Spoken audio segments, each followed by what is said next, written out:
think one of the big problems that we have as dentists is that our purpose in life is to be the best dentist in the world.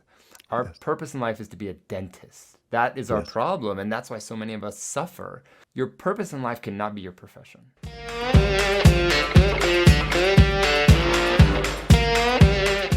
Kyle, it's always an amateur hour when you're with me. That's right. Yeah. Same when we're on top of the bull. Yeah, thank you for helping me up there, by the way. So just for the record now, I've been physically assisted onto two plastic animals. You were the first, pushing me onto the like 6 foot tall bull You'll in always remember Texas. your first. Yeah. And then the second, which was quite memorable as well, was Peter pushing me onto the rabbit in my parking lot. I have a 9 foot tall lavender or fuchsia colored rabbit, Oh and my he pushed me gosh. up there. But that was really high. And once I got up, I realized like, oh shit, how do I get This down? is a bad idea. Yeah. Yeah, but I didn't get the perspective until I was up there. Kind of like the Yeah. bull. Yeah. That was fun at the ACD. It was. It was an awesome time. So today, I guess we've already recorded, so we're rolling, buddy.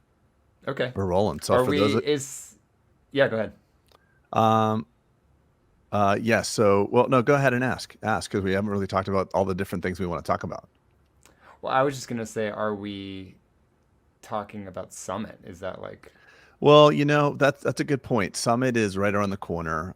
So by the time this comes out, people will have probably about a little less than probably about 3 weeks to still attend Summit, and there is a couple tickets left. I know you have mm, a super duper promotion, so we'll drop that as well. yep, They can actually enroll and get the early bird pricing. So mm, do you know what your link is off the top of your head? If you don't, I could find out as well. We can put it in the show I notes. can I can find it, but I Okay. don't Well, have no it off the worries. top of my head. Yeah. We'll put it in the show notes as well. But yeah, that's coming right on the corner. I'm excited to see you there. But today is really more about just the audience, irrespective of their summit attendance, to understand all the things that you've been up to. Because it's been a minute since we've had you on here. Yes. Regrettably too long, because I love everything you're doing, and your message has evolved so nicely. I just want to reintroduce you guys to Dr. Kyle Stanley, because you're awesome. So Thank anywhere we you. want to go, we can obviously talk Pearl AI, but I also Yep. want to talk about the other stuff you're doing as well. Okay. Let's do it. Let's do it. So with that, let's go to Pearl AI first.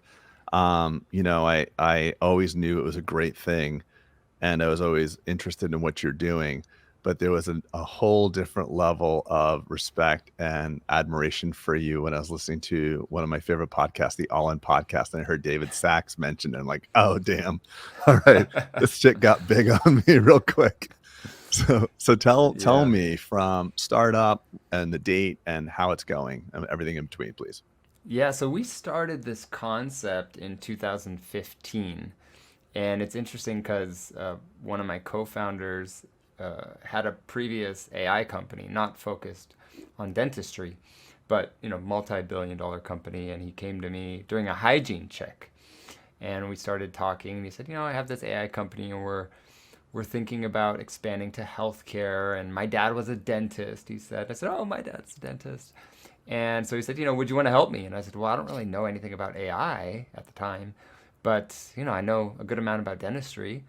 And so we started this back in 2015, and we incubated it within his previous company, and then spun it out and did its own round of financing, led by David Sachs, in 2019. So we've been working on this now for 8 years or something, That's and awesome. Just because I'm a fan, yeah. Kyle, I got to ask you, do you have meetings with David Sachs? Yes, we've had, yeah, I mean, I don't have as many meetings as our CEO Ophir does. They're Right. really close, but I'm yeah, I've sorry. I'm met just like, David multiple times. it's like I'm the 13-year-old girl talking, and you know Taylor Swift here, so like Right, allow right. me to just go down this rabbit hole. No, he's such a Yes. badass. I really like him a lot. So Yeah. that's awesome. So Yeah. tell me, what's how many dental offices are you in at the moment? Yeah, we're in And tell us thousands what it of is. practices. I don't know what the actual number is, over 5,000, something like this. But we're around the world. We're in over 100 countries. Jeez. So, a lot of it is in North America, a lot of it is in Europe, but we're in Australia, we're in the Middle East, we're in Brazil, we're in South Africa, really all over the world. So what we do is we analyze digital radiographs, with the eyes of an expert to assist doctors in diagnosis, but also in building trust with patients, to help train team members, and to analyze what's happening in their practice at a higher level. We can take the images in your practice and index them just like how Google indexes the internet. So we use something called computer vision, which allows the computer to see images and understand what's happening. So it knows the tooth number, it knows if it's, a distal or mesial, it knows if it's caries into enamel or into dentin or into pulp, periapical radiolucency, calculus, bone loss. I'm sure there's other stuff I'm missing. Marginal discrepancies. Wide and PDLs? So, wide and PDLs, yep. Cool. And from that information, it alerts you and shows the patient. I mean, yeah. So you can cross-reference what's happening in the image with what's happening in your practice management system. So let's say, for example, we find caries in an image. We're going to say, we found caries. Now we're going to look in your practice management system and say, is the patient treatment planned for filling, inlay, onlay, crown, or extraction? And if they're not, we're going to alert you and just say, hey, take another look next time the patient is in, or if the patient is there that day, take another look. And the doctor ultimately is the final decision, but we're just showing areas of interest and pointing it out so that they can take another look, because AI is not perfect. It makes mistakes sometimes. So that's why the doctor is so important, because the doctor's there to say, oh, that's actually just a little artifact. That's a little shadow. That's not caries. Let me check it in the mouth. So it's been really powerful too that we didn't even plan this, but it's been really powerful for building trust and case presentation. Because you show a patient a radiograph and they go like, I don't know what the hell I'm looking at, right? Like I'm sure you've had people ask, is that toes? Yeah, are those toes, always right? was just going to say that. Yeah. Are those toes? Yeah. Why are you showing me this? Yeah. And now you can outline it in color and say, you see this purple area, how it's going into the green, that's going into your dentin, that's a spongy That's so cool, by the way. Tooth. Sorry to interrupt, but there's so many failed technologies, and I won't name them because they're currently on the market, and I don't want to make anybody feel bad. But there's been a variety of technologies that have helped patients really, not that they're diagnostic tools, but they're more geared to show patients like, hey, look, you got a cavity, like almost like your doctor recommendation is not enough. And they correlate to scores and different types of graphics, but having an intuitive user interface that allows the radiograph to make sense to a patient is probably just as powerful, in my opinion, as the technology itself, to help enroll. Yeah, it's been interesting because we built this tool as an assistive diagnostic aid. And we have people that really may only use it for building patient trust and for patient communication. And they're like, oh yeah, that helps me find stuff too. But it increases my case acceptance by 30%. Of course. We didn't even plan that. It's funny Isn't that how funny? Technology evolves like that. Yeah, it's funny. So on a scale from 1 to 10, 10 being the most stupid you've ever heard, how stupid am I that I don't have this in my practice right now? Because you're my good buddy and I don't have it. Just be honest. It's a 10. Yeah, it's a 10.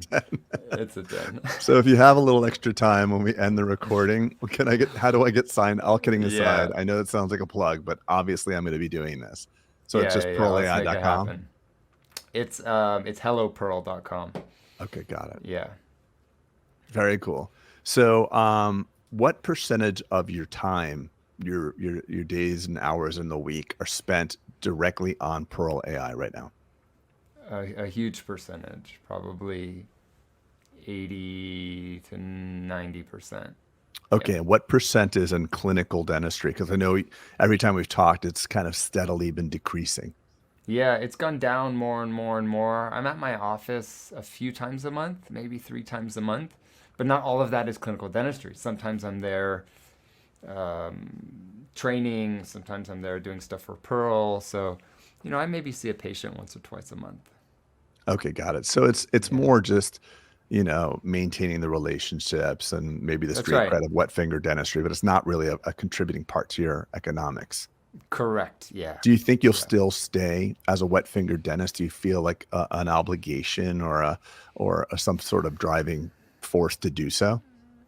I thought I would, but because you knew me when I was almost full-time dentistry besides lecturing, and I don't think I will. I think I have more opportunity outside of the chair. That was always something that bothered me too, was that I could only make money and I could only help one person at a time. That was always felt a little limiting to me.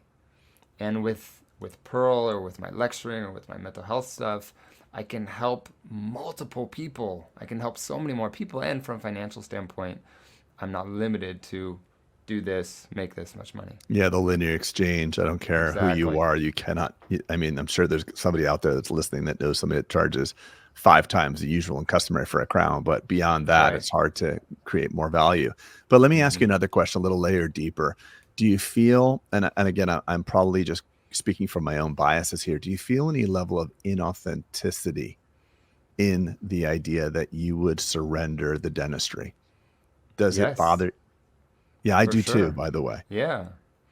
Yeah, it does. I mean, you probably get this too. It's like you meet someone new at a party and your other friend introduces you, oh yeah, hey, this is Craig, he's a dentist. This is Kyle, he's a dentist. You're like, oh, where do you practice? You tell them, oh great, I'd love to come see you. And you're like, well, I'm kind of like not really taking new patients. And it's like I'm a dentist by training now.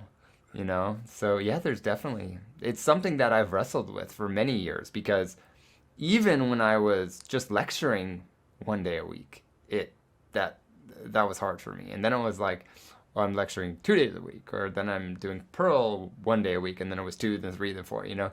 So it's something I still struggle with, Yeah, and I'm I may having this. always struggle with it. Yeah, I'm having something similar too. So like at the beginning of the year, my office manager, who's a rock star, you'll meet her in Vegas. She's speaking a lot, and she's big in the office management area nationally. But she said to me, like, "What's your goals for this year?" And I said, I just want to support the practice and support the doctors. She's like, yeah. So what's your production? I'm like, it really doesn't matter to me. I don't really need to produce anything. She's like, well, Hmm. the chair is very valuable. And from that Right. conversation, we're in a meeting like 2 weeks later. Dr. Craig's retiring from clinical practice. I'm like, holy shit. Like, what? That escalated quickly. I was Yeah. like, I wasn't really clear about it, but she's like, look, the chair. And it really brought up a lot of stuff for me. Hmm. And I don't, for me personally, for the next foreseeable period of time, I am still going to be practicing clinical dentistry, albeit probably a day a month. But that Yeah. dwindles quick, Kyle. If you Hmm. don't have a recurring schedule, it Yeah. phases out. How do you meet new Yeah. patients? Hmm. What are you Yeah. going It's to funny. do? It's funny that you say that, and it's kind of a good transition to mental health too. Is Exactly. I think one of the big problems that we have as dentists is that our purpose in life is to be the best dentist in the world. Our Yes. purpose in life is to be a dentist. That is our Yes. problem, and that's why so many of us suffer. Because when you align your purpose in life with something that is bound to fail, like dentistry, right? The crown's going to come off, the implant's going to fail, the color's going to be off, there's going to be an open contact or open margin. That our entire self worth drops with that. And this is one of the things I had to learn the hard way, and now I really preach it. Is like your purpose in life needs to be outside of your profession. Whether you're a dentist, whether you're a trash man, whether you're a professor, whether you're whatever, your purpose in life cannot be your profession. Interesting. That's And interesting. I'm going to yeah, let you go, but I have a lot to say. Please go ahead. yeah. But in dentistry, it's like really ingrained in us. And I think it's because it takes a lot of time to become a dentist, it takes a lot of effort, it takes a lot of money. And then we're proud of it too. And our friends are proud of it, our family. So we always get introduced. Oh, this is Kyle, he's a dentist. This is my son, he's a dentist. This is my neighbor, he's a dentist. And we start to become this dental robot that I say, that we forget that I can love dentistry. I can be passionate about dentistry. I can be good at dentistry. It's what I do, it's not who I am. So dentistry can consume us. And when it consumes us, that's when I've seen problems with myself and with the hundreds of doctors that I've mentored. Yeah, I love what you said, and I remember you saying this maybe just in a personal conversation. Just for background for the listener, I've had the pleasure of calling you my friend, personal friend. I have people on this podcast that I don't know personally. I just want to clarify that I've known you personally for a long time. We've had a lot of very good conversations over the years, and I do remember you telling or we had a conversation around that dentistry is a very encompassing identity. So like you're not you're not like a guy in mergers and acquisitions at a cocktail party, like, oh, I have to ask Mhm. you a question. Like the minute you say Right. you're a dentist, it's like, you know, can you look at Yeah. this? They start opening their mouth at cocktail parties. It's like, Yeah. it's a very, and I wonder if it's because we are a fit for every single person. No matter who you are, everyone needs a dentist. If you have teeth, if you don't have teeth, if you have a Right. child that's about to get teeth, Hmm. everyone is our customer. Yeah. So we're relative to everyone, but it is an encompassing identity. But I find it interesting what you just said, that you don't believe that your what was it? Your purpose should be tied to your profession. That's right. So while I agree with you that listen, a micron in dentistry can mean, a micron of opening or a couple Hmm. microns of opening in your crown means you're, quote, unsuccessful. And we all have Yes. had that. And I've actually heard statistics. I don't know if they're real or not. So maybe the listener, you could correct them. But the minute you put a crown on a tooth, it's on average, like whatever, 15 years from extraction. So That's the right. minute we touch teeth, we actually screw them up. The best dentistry is Hmm. no dentistry, but unfortunately, it's unavoidable and we have to intervene. So we get a little bit of that as well. We get caught in that. Well, everything was fine until you had to do this. Well, no, you cracked your tooth on the crouton. Remember that? Right. Right. Yeah. So we get kind of conflated with that. But I I I think that your purpose can't be from the mechanics of the dentistry, but I've made my purpose through dentistry, because dentistry in my particular situation, I was blessed. I was a third generation dentist, and I have a lot of legacy patients. And also I was able to use dentistry to cultivate these amazing relationships. I mean, I've got personal friends that are people that are iconic, and it was only through dentistry. So right now, um, if the other day, the patient I came in for last week on Monday was Patrick Bet David. And for those who don't know him, he's an author and he's a wonderful human being, but there's no way I would know him, or very unlikely that I would know him, if I didn't have a skill that he needed. Hmm. So I don't know where I'm going with this. So maybe Well, you I have to. think I'd like to take what you just said though too, because I agree with you, but I don't think your purpose in life is to be the best dentist in the world, right? When you It is break down absolutely not. your purpose in life is to support others, help others, be a guiding light for people, be a mentor. Now, you've done that through dentistry, but I guess the nuance, what I would say is like your clinical work, doing the best Invisalign, doing the best smile design, that's not your purpose in life. And that Correct. really was 100%. mine. Yeah. And I agree with you that there's this quote that I wasn't there for, but someone told me that Willie Geller said at a big symposium, probably in Switzerland or something, and he said dentistry is about relationships. And I feel that anytime, like I'm with you or I'm with some of our other friends that are kind of speakers around the world, is dentistry is an amazing profession, but it boils down to those relationships. Because I have Yes. those, I have those same patients that I'm so close with them. We've become friends outside of the practice, and that wouldn't have happened without dentistry. So yeah, I just want to get that little nuance that even though you've been able to fulfill your purpose in life through dentistry, it's not dentistry that is your purpose. Yeah, and I'm glad you said that nuance, because what you had, that pressure on your shoulders of you wanted to be like the world's greatest dentist, whatever. Yeah. I'm presuming that's a summation of what you felt. I never thought that. I Mm-hmm. never thought that. I'm like, I'll be really, really great. I'll be the best I Yeah. could be. But I had no mission, and my worth was never around that. And you standing up on stages all around the world can create a whole other level of feelings of inauthenticity, and like, well, I'm lecturing, but I had a crown that had an open margin that failed, because that's That's just right. what happens in dentistry. Mm-hmm. Dentistry is always going to fail. And with my young docs, I see it. I'm like, they're lucky they're here with you because you care and you're good, but they're unlucky that they need dentistry. Yes. And we are not the illness. And I notice this with doctors. A medical professional will tell you, and by the way, when I say doctor, I mean real doctors, no offense. Yes. Not But not us, right? Yeah. yeah, a medical doctor will tell you, Mrs. Jones, you have cancer. It's really bad. I'm going to do everything in my power to try to help you. But at the end, it's you and me against the disease. In Mm, dentistry, it's Mrs. Jones, you have TMD. I am going to take away your temporomandibular dysfunction. I will do it for you. How yeah. can you say that? How can we be so bold to say that we can rid people of their ailments?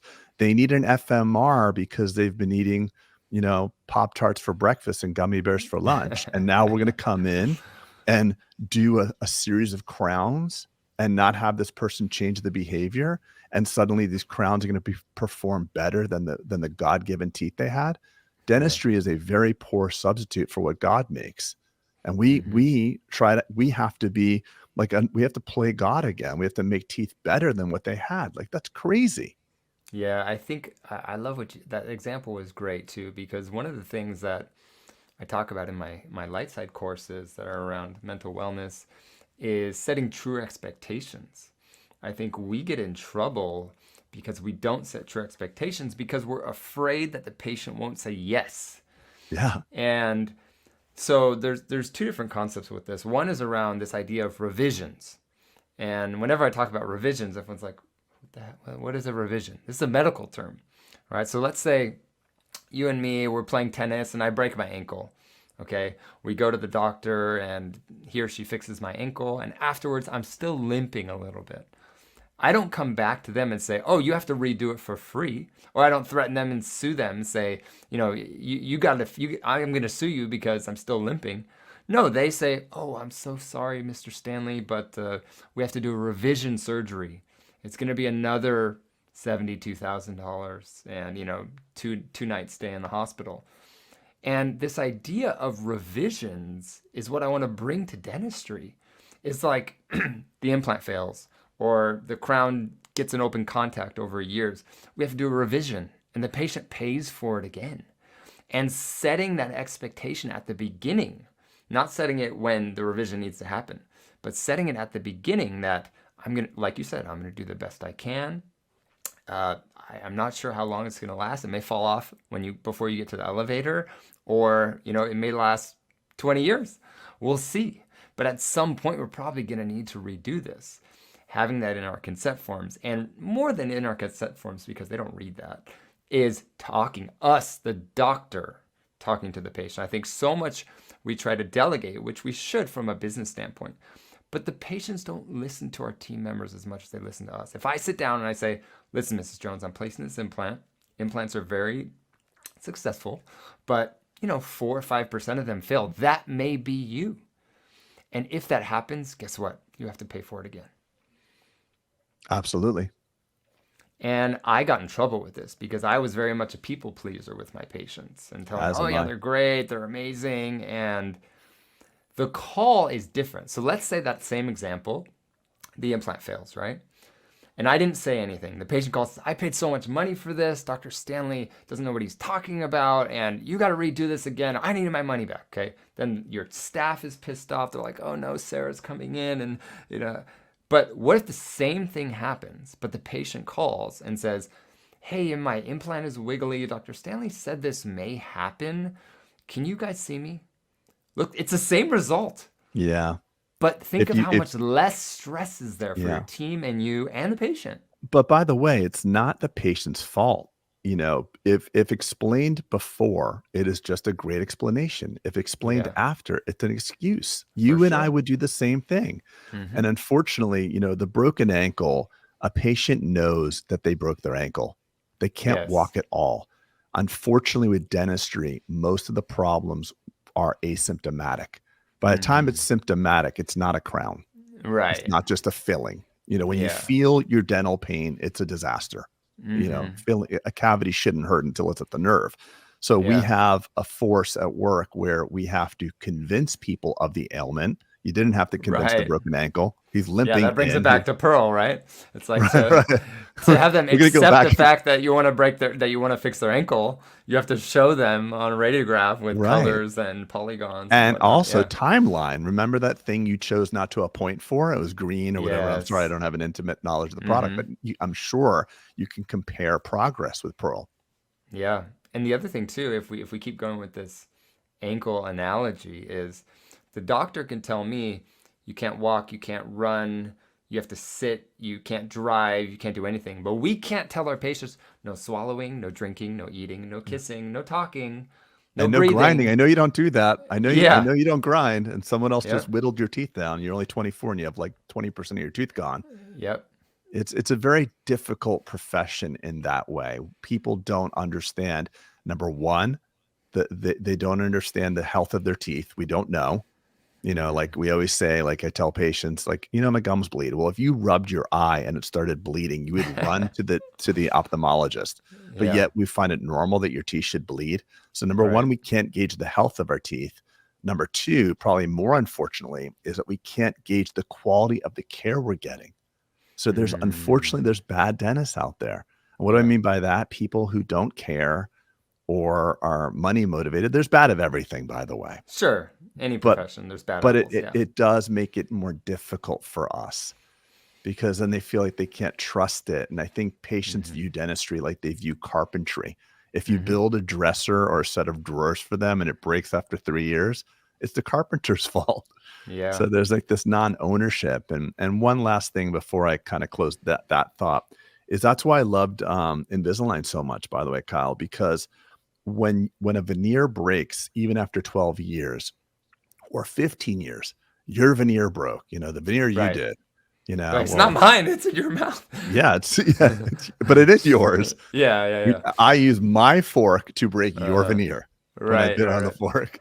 So anyway, with Invisalign, what I used to do, and I said, listen, if you wear it all the time, as in 24/7, it'll work and I'll stand behind it. If you don't, I'll know you're not wearing it. So don't lie to Yeah. me.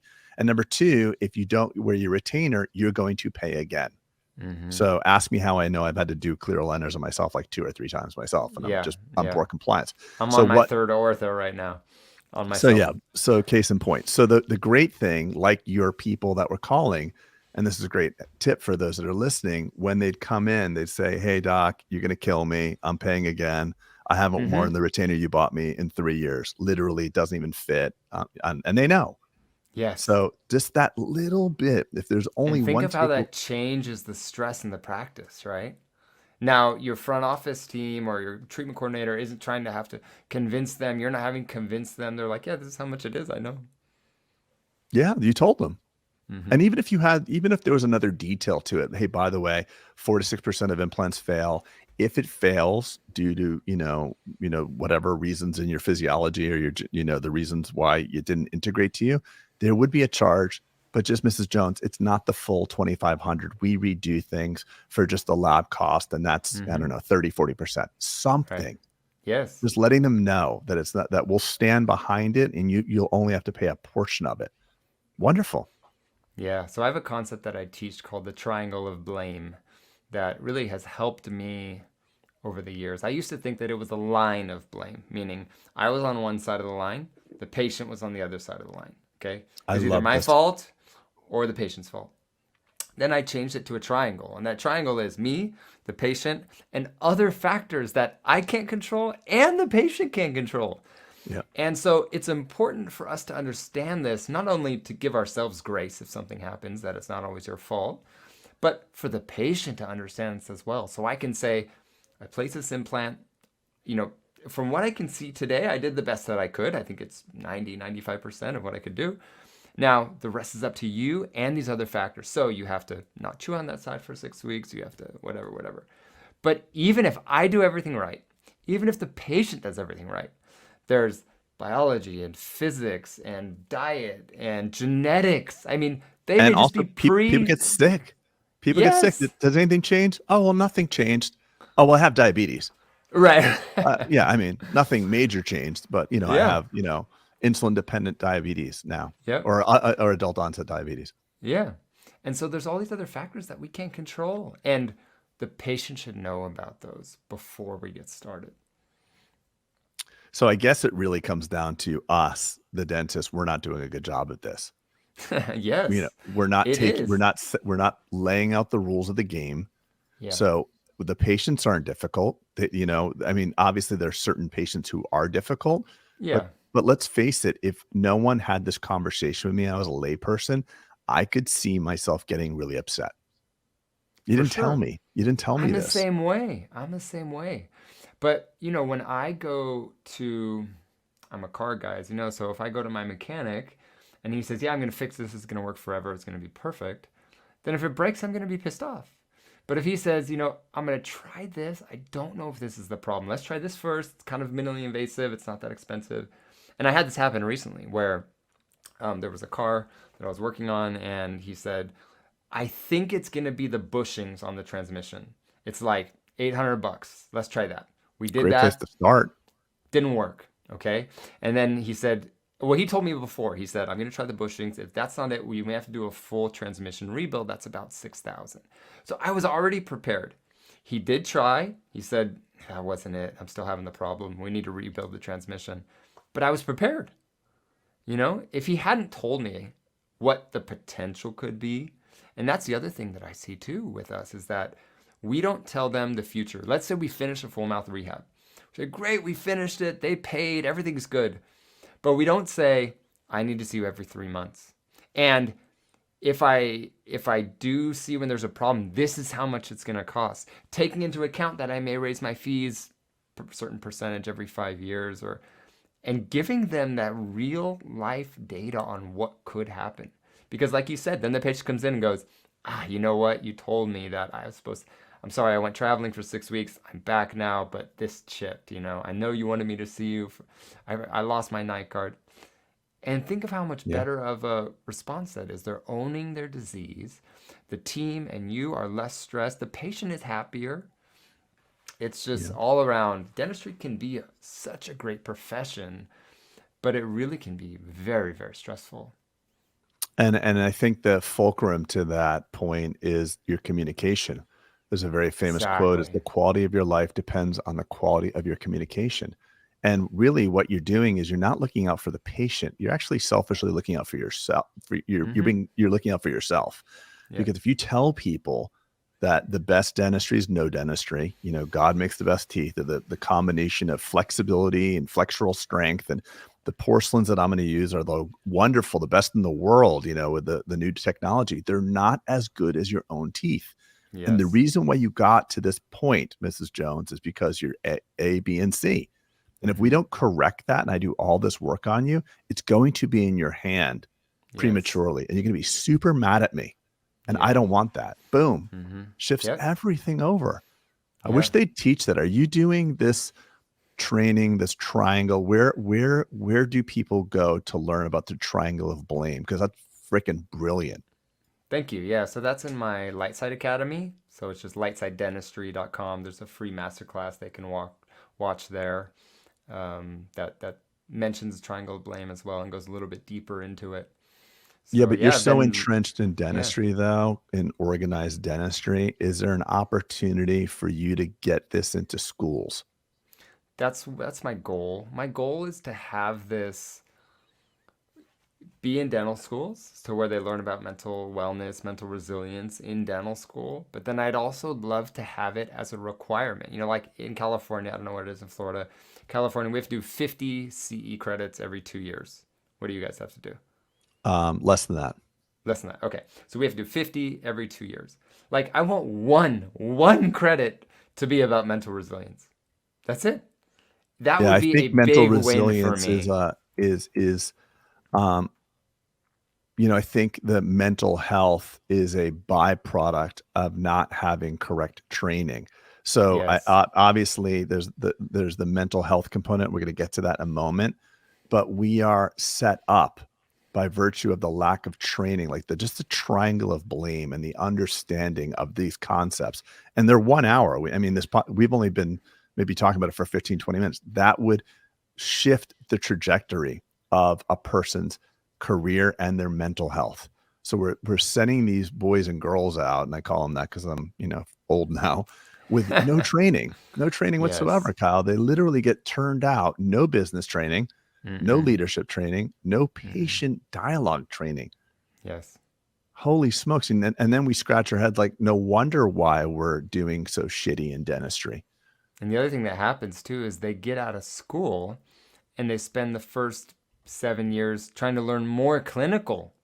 Yes. So they say, oh, I don't know implants yet. I got to learn implants. I don't know smile design yet. I got to learn smile design. I don't know biomedic dentistry. I got to learn biomedic dentistry. And to some point, yeah, of course, you do have to increase your clinical ability. But the people that really excel are the ones that focus on everything you talked about. I want to learn how to run a business. I want to learn how to build trust with patients and explain things well. I want to learn how to do interdisciplinary dentistry. There's clinical aspects as well. But the people that take their clinical dentistry and also add on mental and relational health are the ones that have sustainable success in dentistry. Because you and I know, we've known a lot of people that have had success in dentistry. Not a lot of people have sustainable success in dentistry, doing it for 20 years, 30 years, and not being divorced, breaking up with their business partner, going through a mental breakdown. I mean, that's difficult. Yeah, it is. And I just hope this lands on the listener. I was very proud to be invited to the AACD because it shows that even organizations like that are like, okay, you cannot get through on a diet of 99% clinical CE. You need a well-rounded nutritional balance of CE. And Yeah. I love what you said, that people run to the clinical when they get out, the 5-minute molar endo, the 10-minute that, Mm-hmm. because what they do is they equate the dollar that can be generated from this CE. So I'll Yeah. go through this 3-day continuum. From that continuum, I'll be able to place, single implants, guided posterior implants. The course cost me X thousands of dollars. Implants go for X. Okay, I'll pay it back in this amount of Mm-hmm. time. What's the ROI on your ability to communicate your mental health in your practice? They can't do that. And unfortunately, not everything that counts can be counted. And that's why Mm-hmm. people are not running to the Lightside Academy, or Mm-hmm. shameless plug through Bulletproof, because you'll see what we create there is this whole vibe and this culture, not culture, but this space, if you will, that you're describing. A space of, we don't have it all figured out. Dentistry is really hard. There's camaraderie, and we need more of that. Everybody's just posturing, unfortunately. And then What's social media interesting doesn't help. about what's interesting about that too is when you start to master your mental health, your relational health, communication, it doesn't just help you in your business. It doesn't just help you in dentistry. You start being a better spouse. You start being a better parent. You start being a better neighbor, a community member, and it makes you more successful outside of the practice as well. Yeah, I love the idea that you just said master it, because I feel that you might never master it. I think depending on what's going on in your life, Definitely I love, changes. yeah, and I love the Mm-hmm. quote by Naval Ravikant. He says, "Don't take yourself too seriously. You're just an ape with a plan. You're just, we're a reactive emotional species." And Yes. I know that you're better than you've ever been, Kyle, because I know you're Yes. a guy who values growth and progress, and your relationships are the better that they've ever been. But you're Mm-hmm. not done, and I Mm-mm. know well enough, not that I can speak to anything personally in your life, but you have massive struggles. You have Mm-hmm. sleepless nights, you suffer in other ways. And I just want the listener to know that everyone suffers and everyone goes through it. And I think that the breakdowns you've had, and I'd love to hear your point on this, are the very reason why you're in a better place today. In other words, what 100%. I'm saying, if I could have waved a magic wand, because you're my friend and I love you, if I could wave a magic wand and take it all away, I wouldn't do it to you. I wouldn't have Mm-hmm. taken any of it away from you. No, and it's hard to it's hard to hear that if you're going through it, if you're in the middle of it. But once you're on the other side, wow, you realize, thank God I went through that. I mean, even when I think back to the first time I was ever depressed was really after a relationship broke up, like with a girlfriend. And to think now, like, thank God that broke up, thank God I went through that because I found my wife, I have my kids, I have the life that I have now. And that was how I felt with dentistry too. When I was going through it, it was the worst thing ever. But it's allowed me to come out on the other side, allowed me to mentor others, help others, but also look internally. I realized I had a problem. And I think unless you realize you have a problem, you can't identify the triggers, you can't find your purpose, you can't learn, research-backed ways of how to change your mindset and how to change your daily habits, and then you'll never elevate above where you were. So what was that problem and when was it, Kyle? When, For what, me, it was what year was? 2018. Okay, so I knew 2018. you. We Yeah. met before that. Yep. We met in 2017, I think.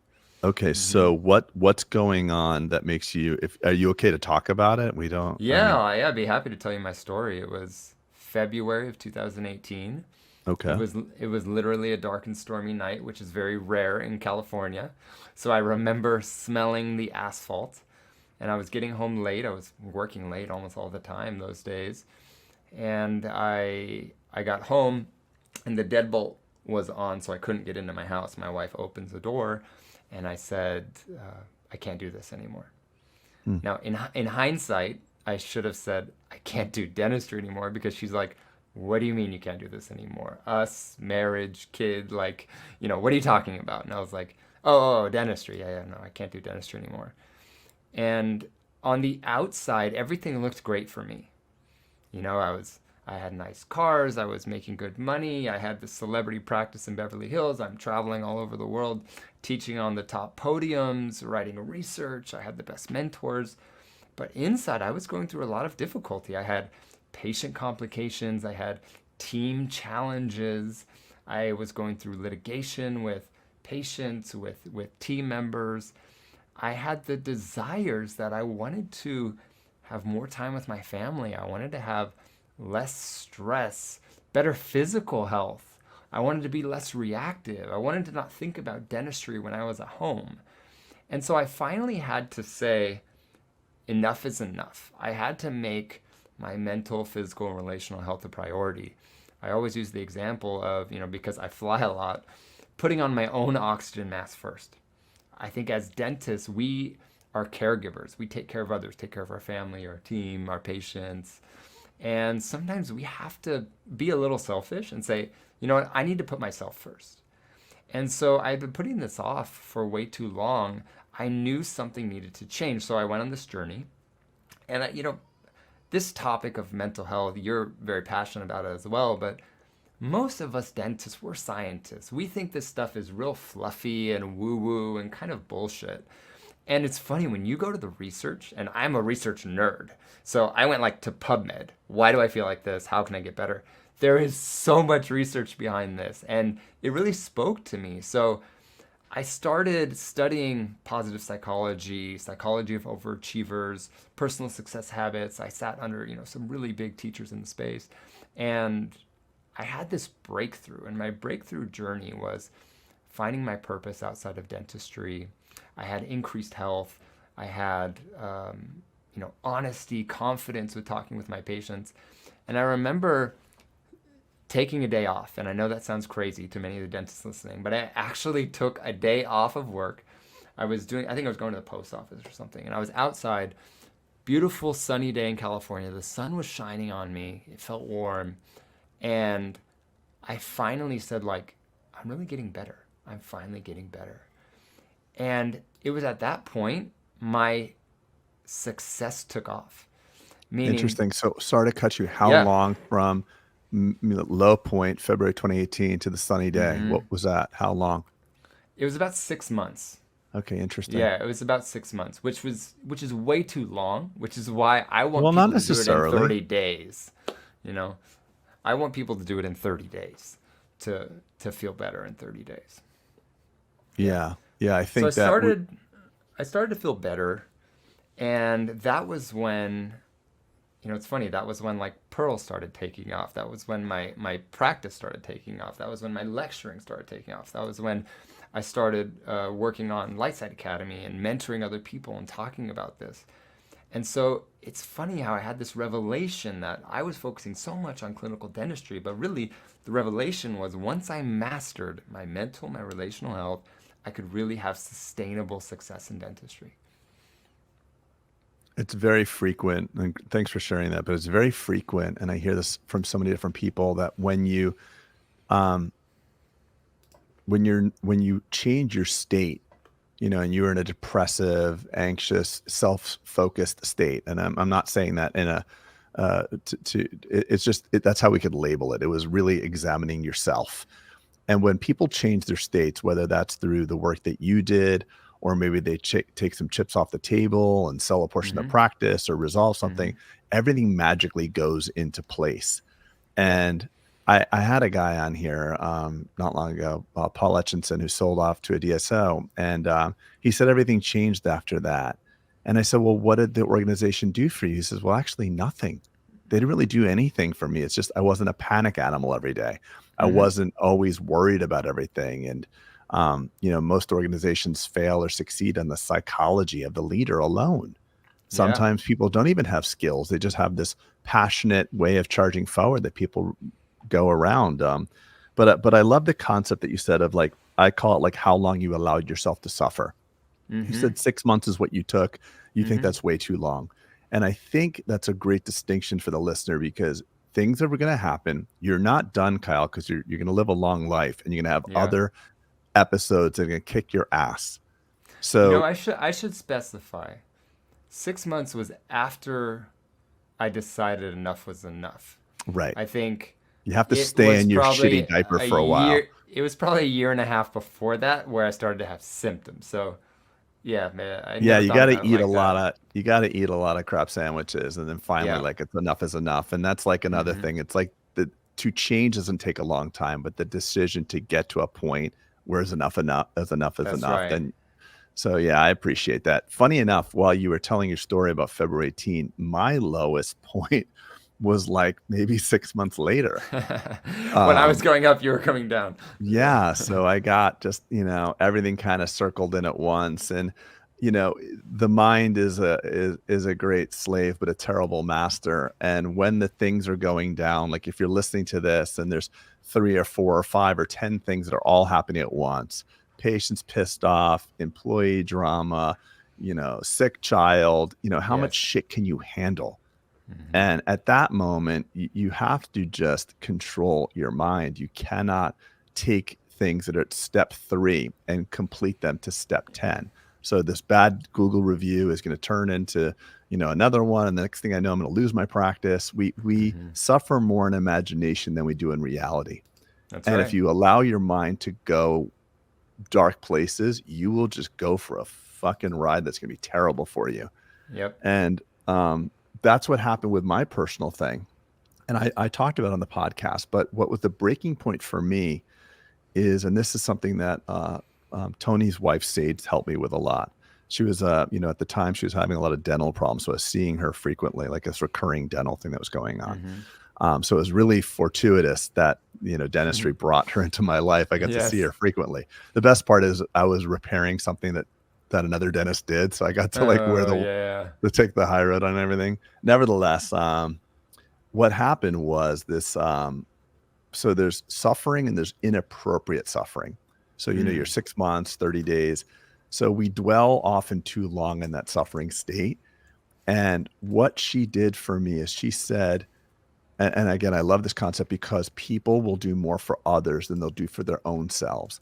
So she So pointed out true. to me, who is who are you taking down through your suffering? Like who do you need to apologize to, is the actual word she said.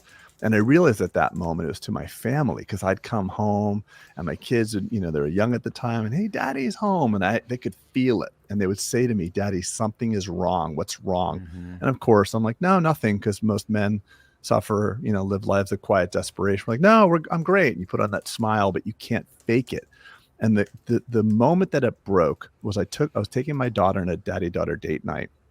I get a call, and it's from the attorney who's representing me in this lawsuit that was really contentious and upsetting. It was all over complete bullshit. It was just Mm-hmm. a shakedown, and it wound up getting dismissed. But nevertheless, the lawyer calls, and I'm on a daddy-daughter date night. I bought flowers for my daughter, and I pick up the phone. I'm like, Wayne, I'm really sorry. I just can't talk right now. He's like, Craig, I need to talk to you 5 minutes.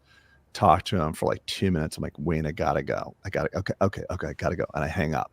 And my daughter looks at me. She's probably 9 years old at the time, 8 years Mm-hmm. old.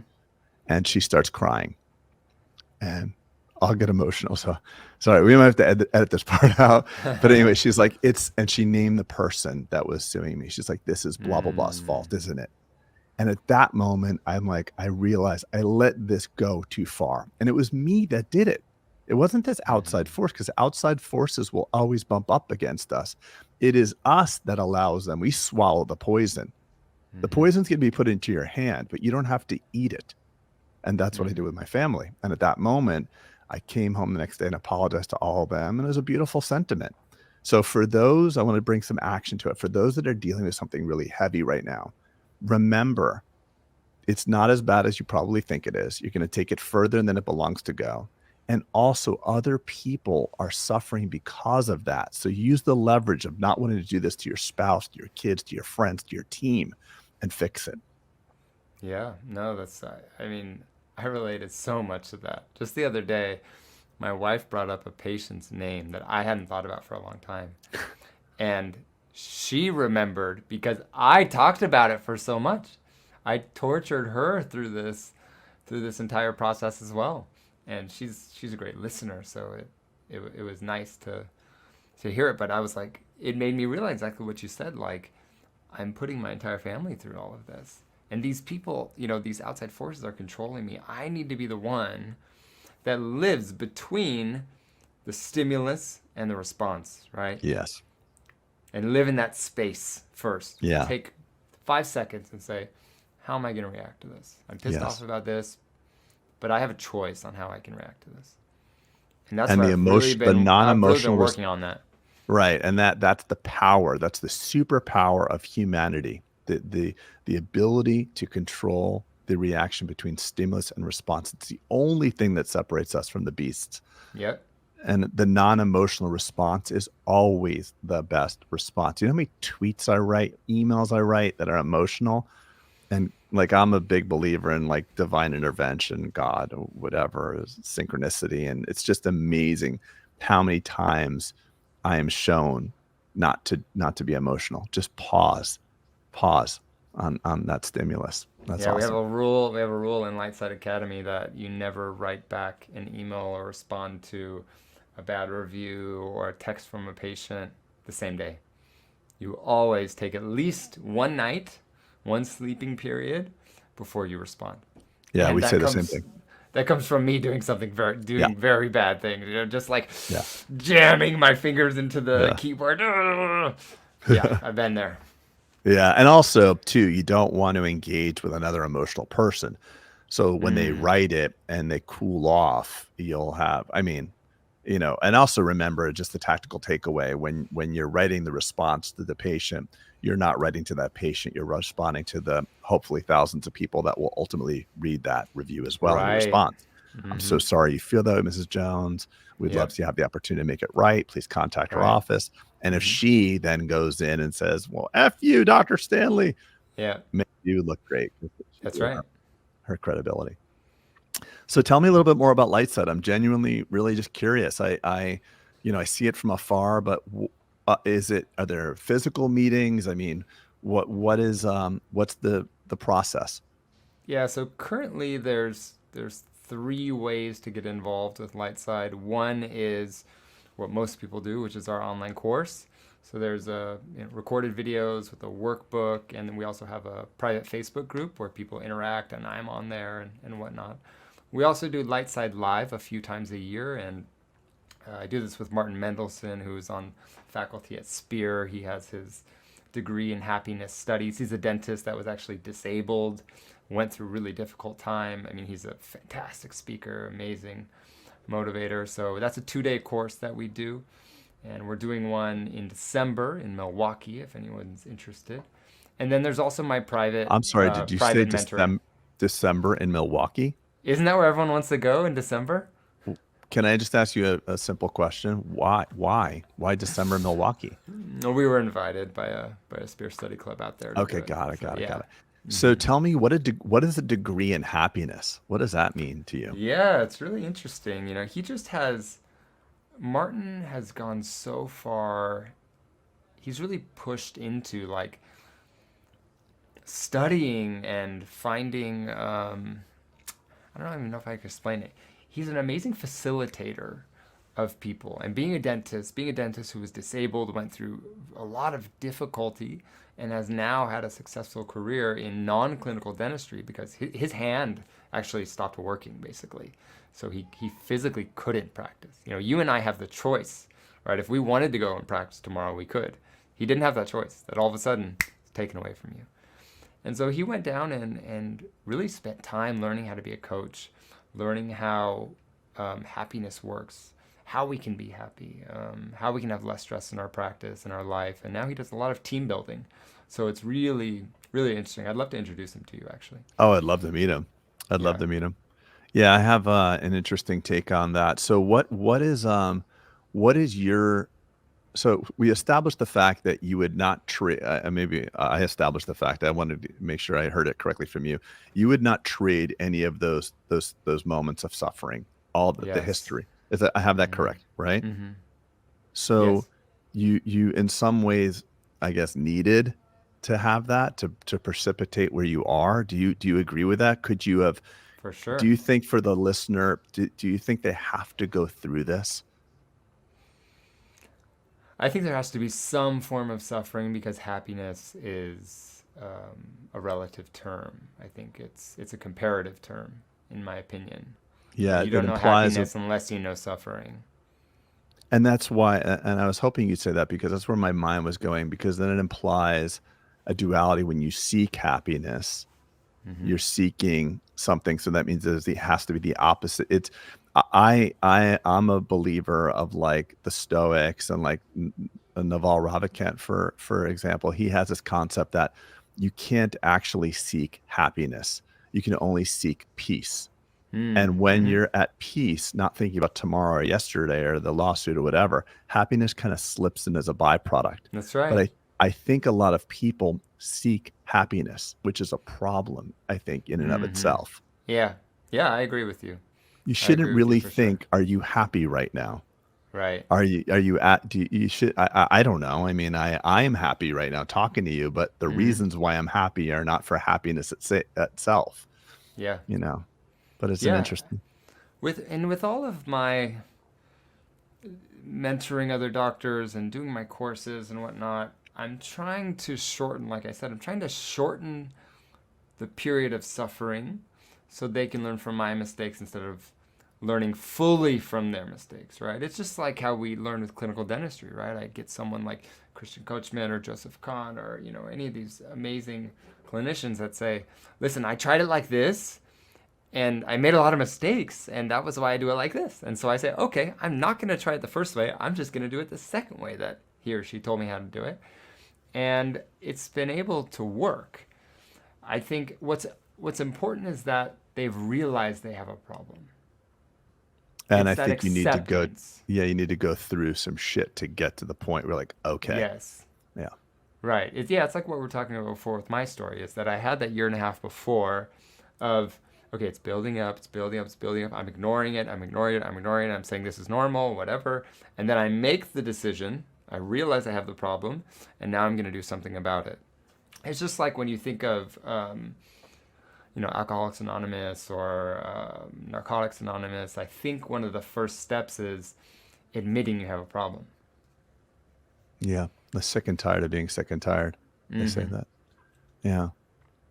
Very interesting. Really cool stuff. I mean, I'd love to get involved with that. I mean, that's what lights me up. And at Bulletproof Summits, we've had people, over multiple years that came up. One story was a man that was in the audience, and his wife came up to me, um, and she was shattered. She was like very emotionally upset, visibly disturbed. And the minute she started talking, she started crying about her husband that's up in the room, Mm. and it brought up some emotional stuff for him. And he's lost. He doesn't know where he's at and doesn't know what to do. And the weird thing is, Kyle, and I'm sure you're like this, there's a lot of things that I won't feel qualified to do. Like I would not jump in on dental procedures that I've never done before, but I have this weird thing in me that I'm like, I'll go up to his hotel room and I'll talk to him. And I just walked up there, and it just doesn't bother me to be in, with someone that's extremely in a vulnerable position. Like I don't feel like I see myself in those people because I've been in the same situation. worked through with him, and he actually joined the mastermind. He's kicking ass. But one of the Amazing. hacks we used right then and there, and this is a great hack, is when you're focused on yourself and you're in a really dark place, the way to, at least in my experience, one of the greatest ways to get through it is to look externally, and whatever you're seeking to get, just give it. So the easy way, being that we're connected to every single person in our contact list, is start randomly reaching out to people and letting them know why you appreciate or love or feel something for them. And just that act alone, and we've actually done that at summits before, where we like to Hmm. actually pull out your phone and blah, blah, blah. And it's just wild how quickly that can fix things. So it shows that like when you're internally focused and you're really just feeling bad for yourself, and there's probably sometimes really good reasons to feel bad for yourself. If you want to break it, look outside and give away whatever you seek to get. And I think that's Hmm. just a powerful thing to do. Yeah, I love that. That's one of the tenets of what we teach is something called the dream sequence, which is like daily habits. So diet, relationships, exercise, appreciation, meditation, and sleep. And appreciation is really all about gratitude. So Yeah. that's one of the tenets. Well, in keeping with that theme and the tenet of what you're doing, I'm really grateful for you. I know that was probably a lot for the listeners to hear, but I'm really, really grateful for you. The last time we hung out, I was leaving.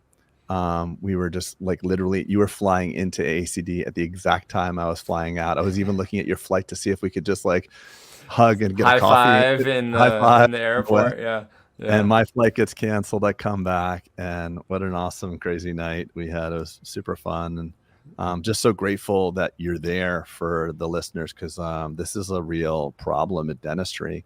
And regardless of how big you get, and how many voices, how many lives you can change, or how big this voice gets, there's still going to be a lot of people that are left. And I'm just happy that you're there for as a net for these people, and a way Hmm. to prevent it. Yeah, thank you. I really appreciate that. And let's Appreciate also your talk quickly. friendship and your success or your support. I mean, Thank you. My success can help you too. I got you yeah, a it can sweet help too. Yeah, win. So for sure. let's talk about the Bulletproof Summit. So first of all, I'm super honored that you'd come. And what are you going to be speaking about? Is it more of the same stuff that we're doing now? Or are you going deeper in one way or another? Yeah, I'm talking. My title is the mentally resilient dentist. So really Beautiful. focusing. I mean the I would say framework of this topic is I go over the three biggest mistakes that dentists make in their career. And around that, we will talk about the triangle of blame, and we'll talk about a lot of my other concepts that have really been able to help hundreds of doctors from over 50 countries get to a better place and really have sustainable success, both mentally and monetarily too. It's funny That's how awesome. I had one of our lightsiders from Romania that took the course 2 years ago, and I saw him at IDS. We ran into each other. He came by the Pearl booth, and he said, ever since I took your course, it's been 2 years. He said, I've doubled my production. My practice has doubled. I've doubled the size of it. I'm happier than ever. And you would think like doubling your practice, getting more staff and more patients and more building and all this stuff, you'd be more stressed out. He said, I'm less stressed out than I've ever been. I see that so commonly. When one domain of your life isn't working, the fire spreads to others, Mm-hmm. just like the fire of success. It's just the same That's thing. right. It's happily achieving, and not just achieving to be happy. It's not like Yeah. if this then that. Like you just get to a Yes. point, like, and that's the I mean, right now at this particular moment, I know life is fragile, but right now I feel that way. Mm-hmm. I'm meant to be on vacation with my family, and I extended my trip postpone my trip rather, to be here in the office. So I think the first step is knowing exactly what you want, and spending that time. Because I think in the Bulletproof Pathway, we meet people and they tell us what they want, but they never really thought much about what they really wanted. Yes. Like if you would have done that early in your career, like I want to be the world's best or whatever, and we would Mm-hmm. really just, if I would have met you, or you would have met yourself, as a Mm-hmm. coach when you were younger, you would have been able to vet that. You would have seen the Yes. writing on the wall of your future unhappiness rather. So I think it's so important, like, there's so many voices in dentistry telling you this is what you should do. 3 Mhm. offices, 5 offices, sell, dentist is Yeah. CEO, trapped in the op, whatever you want to call it. And the narrative is strong and pervasive. And there's people jumping around on stages that tell you exactly what you should do. I'll never do that with somebody. Yeah. This is a, one ticket, all you got is one ticket. You got to do exactly what you want. And what Kyle wants versus Dr. Jones versus what Craig wants are very Mhm. different. And there's That's room for right. all of it. There's so much opportunity in dentistry. It's such a great profession. And I think the problem that I had was I thought every dentist that gets out of dental school works clinically, owns a single practice, and does that for 40 years because that's what my dad did. And that's I what my didn't dad did. know, yeah, I didn't know all these Yeah. other opportunities. I didn't know there were tech companies or there were, you can work for state boards or you can do, like, I didn't know any of this. There's so much opportunity in dentistry. It's crazy how much you can shift your trajectory. Like your life right now versus 2017, five, Hmm. 6 years ago, totally different. Completely Mine too. different. Yeah. Yeah. And that's what's available to everyone. They can shift gears. They can really do it. Yeah. And I mean, if they're trapped in a practice that they built and they don't love, the opportunities to sell and transfer that or change it. There's so much available education. You and I didn't have education that was available like on a podcast. We never had Yes. that. Hmm. So it's a great time. But listen, I want to be respectful of your time and also want to leave the listeners who are attending Summit something to look forward to. I am so fired up that you're coming to Bulletproof. I'm so thankful that you said yes. It's going to be an awesome time, and it's right around the corner. So Yeah. A um, few weeks away.